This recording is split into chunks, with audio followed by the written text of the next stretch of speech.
Hallo, Derek hier. Wir hatten kurz noch eine Frage-Antwort-Session von unserer Mitgliedschaftsseite für Englisch Lernen, Perfect English oder Perfekt Englisch, wie man möchte. Da ist ein Link in der Beschreibung für Leute, die Interesse haben. Diese Woche waren aus irgendwelchem Grund viele Fragen zum Thema Präpositionen und eine interessante Frage am Ende, wie man lernt, wenn man Verantwortung und Arbeit und Leben hat, zusätzlich, was die Zeit in Anspruch nimmt. So, hier ist ein kurzer Extrakt von unserer letzten Q&A. And a very related question is to do with under and below. It says there's a thin difference between the two, but can't be used interchangeably. And how do we use them in a sentence? And so it's similar. So under is like below. So if something is below another, it's sort of lower. But if it's under, it's sort of covered by it. Yeah, that makes sense. These must be prepositions of place. So if something is below another thing, it's lower than that. Yeah, and if something is under, then it's sort of covered by it in some sense. So you would have maybe the beach is below the waterfall. So you've got the waterfall here and the beach is down here, but it's not covering it in any sense. Or you might say that you get into bed and you get under the covers, then they're sort of covering you. I hope that makes sense. Next one is, how do we decide when to use in versus in? Oh, we had that one. Oh, that came up twice. Okay. Oh, sorry, there's two parts to this one. In versus into and on versus onto. So the in and into we've done. So to answer this question, in and into versus on and onto. So in and on are the prepositions of place, and into and onto are their sort of related prepositions of direction. So if we used, we had one with the envelope and the letter. So if we use another one, we could say I put the cup onto the table, as with the direction or movement. But then once it's there, the cup is on the table. So in, into, on, onto are very related. One is the preposition of place and the other is the preposition of movement or direction. And it says, how can we use out versus outside? What's the difference in their use? And again, we have a very similar thing. That outside is the preposition of place and out is a preposition of direction. So out has a sense of movement. So you could say I threw the ball out of the window, but then once I've done this, the ball is then outside the house. Yeah, so again, sort of similar questions. Differences a lot between prepositions of place and prepositions of direction.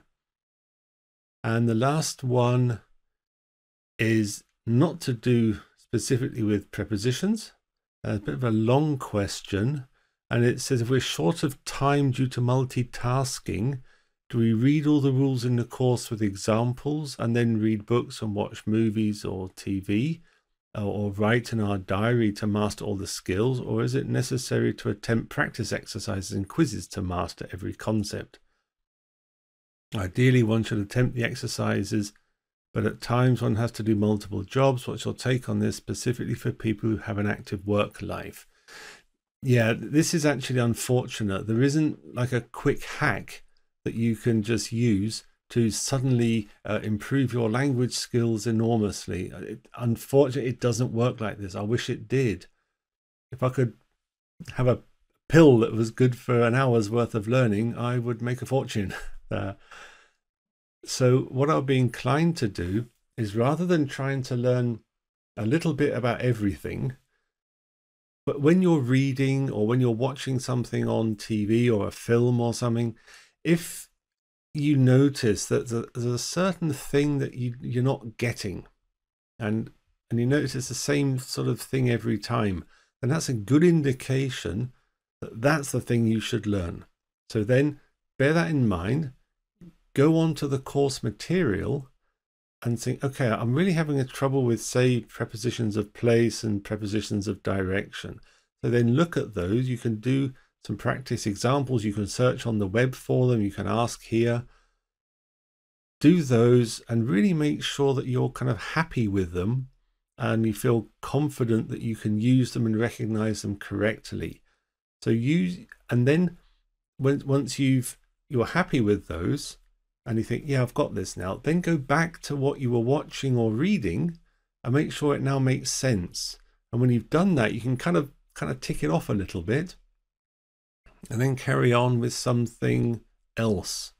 So you may have conditionals or certain tenses or whatever. Let your reading and your practice material sort of take you in the direction you need to go and steer you towards the things that you find difficult. Now this does require a certain amount of self-discipline. So I know when say kids are practicing music, I've seen this many times, there'll be a whole page of notes which have to play, and there's like a couple of bars in the middle that are really quite tricky. So what they'll do is they'll play the bit they can play quite happily. They go up, and carry on and play the rest. And that's not really practicing. That's just playing what you can already play. So what they should do is go back to these kind of couple of bars that are really tricky, slow it down, play them through slowly, and then speed up, and then play it through completely. And sort of in an analogous way to learning language, if you come across something in a book or in a film that you don't understand, don't just say, whatever, and carry on. Stop, press the pause button, go and find out what it means. See if you can guess what it means from the context. Then look it up, then go back and see that it makes sense, then you understand it. And if necessary, keep a little notebook and kind of write the words or the phrases in the notebook. And when you do that, you can then refer back to them sort of periodically to make sure you're still happy with the meaning. So I absolutely have understanding for people who have a life and have a job and have other commitments. But unfortunately, there isn't any kind of magic pill or hack. What I would say, though, in the same way as in the music or sports or anything else that you're doing to sort of get improvement, is it's better to do, say, 15 minutes a day rather than 2 hours once a week. So if you can get into the habit of doing regularly something, for even if it's only 15 minutes, that will help you much more than doing big chunks at irregular intervals. So, das war unser kurzer Ausschnitt von dieser Woche. Ich hoffe, das war informativ und interessant. Wer eine Frage hat, kann diese gern in den Kommentar stellen. Du kriegst auf jeden Fall eine Antwort. Und vielleicht wird das sogar in einer zukünftigen Q&A auch beantwortet. Wie gesagt, Link in der Beschreibung zu dieser Mitgliedschaftsseite. Es ist überhaupt nicht teuer und es hat eine schöne so Freund werbt Freund Aspekt. Und es könnte sogar sein, dass mit nur 3 Freunden gebe ich dir Geld und du hast trotzdem Zugang zu dem kompletten Inhalt. Das ist wirklich eine super Sache. So, bis demnächst. Tschüss.